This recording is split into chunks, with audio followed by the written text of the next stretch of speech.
Satu hari, satu soalan. Jom kita buat. 5B tambah 6 sama dengan 11. So, kita ingin cari B. So, macam mana kita buat?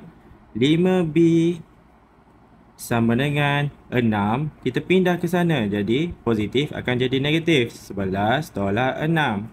So, 5B sama dengan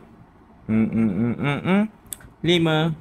So, B sama dengan 5 bahagi 5. Kenapa 5 bahagi 5? Sebab 5 dengan B ni darab. So, bila kita pindah ke sana, dia akan jadi bahagi. So, 5 bahagi 5 sama dengan 1. So, jawapan dia B sama dengan 1. Ya.